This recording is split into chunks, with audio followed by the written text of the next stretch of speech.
Imagine calling the one person who should be there for you during the most critical moment of your life and getting nothing but silence. 16 times. That's how many times I called my husband while I was in labor. 16 desperate, frantic calls. Each ring was a plea for help, for reassurance, for him to be by my side as I brought our daughter into the world. And each time, the silence on the other end was deafening. But let me back up. A week before our daughter was born, my husband and I had a terrible fight. It wasn't about money. It wasn't about baby names. It wasn't even about something we could eventually laugh about years later. It was about trust, or rather, his complete and utter lack of trust in me. We had been married for years, built a life together, and were just days away from welcoming our first child. And then, out of nowhere, he dropped a bombshell. I think we should get a paternity test once the baby is born. I remember staring at him, dumbfounded. At first, I thought he was joking. I had never given him a reason to doubt me. I work remotely. I rarely go out, and the only close male friend I have is my brother. But he wasn't joking. The accusation hit me like a slap in the face. The love, the trust, the years we had spent together, it all crumbled in an instant. And no matter how much I pleaded with him, how much I tried to explain that his doubts were baseless, he wouldn't let it go. For 3 days, he kept bringing it up. 3 days of him looking at my pregnant belly and wondering if the baby inside me was even his. The stress was unbearable. I could feel it weighing on me, eating away at my happiness, poisoning what should have been a time of excitement and joy. The 3rd day, I snapped. I can't do this anymore, I told him. I need space. I packed a bag and went to my brother's house, seeking comfort, seeking sanity. My brother welcomed me with open arms. No questions asked. I thought that space would help, that my husband would realize how much he had hurt me. I was wrong. The next day I went back home while my husband was at work. I just needed a few things. Some baby essentials, my hospital bag, a few personal items. Walking into our home felt different. Cold. Heavy. The fight lingered in the air like a ghost, haunting every room. I could still hear his voice in my head, questioning me, doubting me, and then, out of nowhere, a sharp pain tore through my stomach. At first, I thought it was just stress. But then another pain hit, and another. I was in labor. Panic set in. My hands trembled as I grabbed my phone and dialed my husband's number. No answer. I tried again, and again. 16 times. Straight to voicemail. Tears streamed down my face as I gasped through the contractions. He wasn't answering. He wasn't coming. My brother.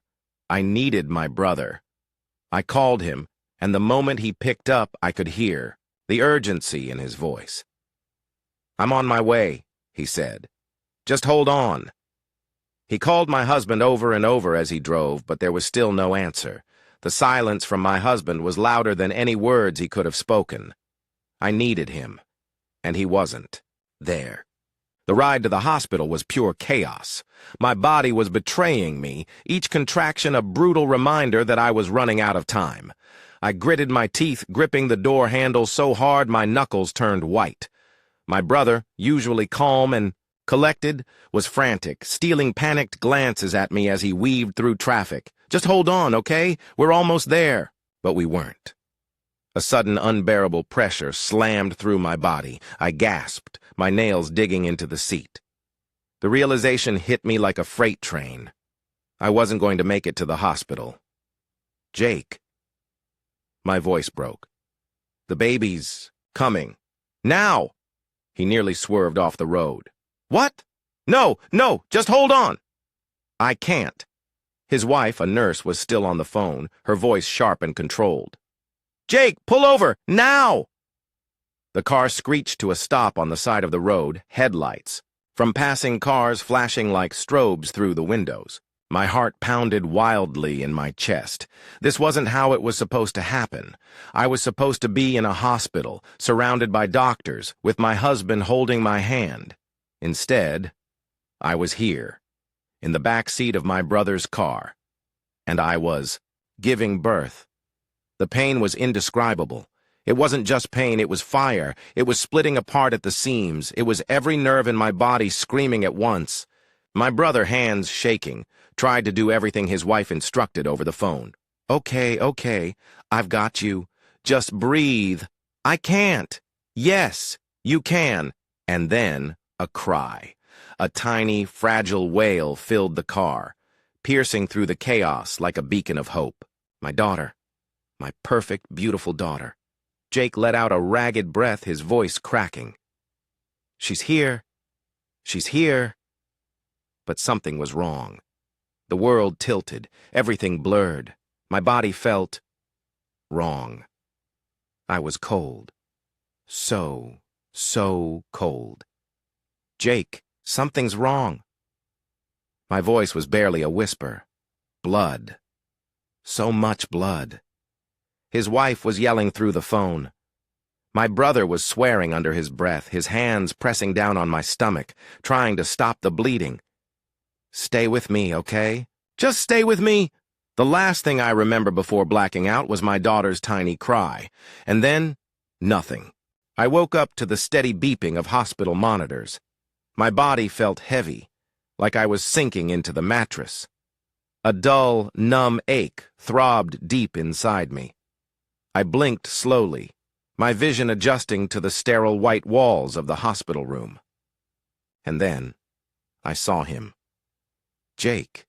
He was sitting beside me, his face pale and exhausted. His hands were clasped together, knuckles white.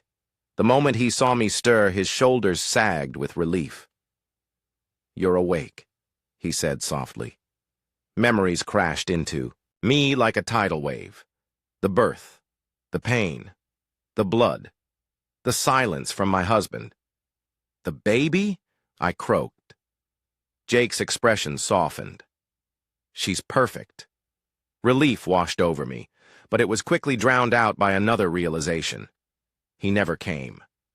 Jake's jaw clenched, his eyes darkened. No, he didn't. And then, almost like fate was mocking me, my phone buzzed. My husband's name flashed across the screen. Jake exhaled sharply, snatched up the phone, and answered. "Oh, so now you call?" I could hear my husband's frantic voice on the other end. "Where is she? Why didn't she answer?" Jake's hands trembled. His voice was ice. "She didn't make it." And then he hung up. A heavy silence settled between us. My mind swirled in slow motion, trying to process what had just happened. "Jake." My voice was weak, but he wouldn't meet my eyes. "I know," he muttered. "It was cruel. But for 10 hours, I thought you were dying. For 10 hours, I had to watch you fight for your life while he ignored your calls. He deserved a taste of what that felt like." I didn't know what to say. I wasn't sure I disagreed. My husband arrived at the hospital in a frenzy, only to be met with hospital security blocking his path. He was shouting, demanding to see me, his face twisted in confusion and panic. I was barely conscious, still too weak to deal with the storm. "Outside my hospital room. She needs to approve your visit," the nurse told him firmly, and in that moment I realized I didn't want to see him. I didn't want to hear his excuses, his apologies, his reasons, because there was no reason. No reason. Good enough to justify why he left me alone when I needed him most. My brother. He had been there. He had held my hand, wiped the sweat from my forehead, told me over and over that I was going to be okay. My husband? He didn't even pick up the phone. Now he wants me to cut my brother off. Now he wants me to pretend that this never happened. I can't. I won't. At first, I thought I would take my time. Maybe with distance, I would gain clarity. But the more I thought about it, the clearer it became. I would never forget the feeling of gripping my phone, begging him to answer, the fear tightening around, my throat like a vice. I would never forget the cold realization that I was alone. I would never forget the man who had been there for me, and the man who had not. Some betrayals are too deep to heal, some silences are too loud to ignore, and some people do not deserve second chances. I have already contacted a lawyer. I am filing for divorce. Because my daughter will never grow up thinking, this is what love looks like, and neither will I. Trust is fragile, and when it breaks, sometimes, it can never be repaired. I wanted to believe my husband would be there for me when it mattered most. I was wrong. But in losing him, I found something more valuable. The strength to choose myself, to walk away, to never settle for anything less than what I deserve. Thank you for watching. If you haven't subscribed yet, please do so, and hit the notification bell to stay updated with more shocking real-life stories happening around you.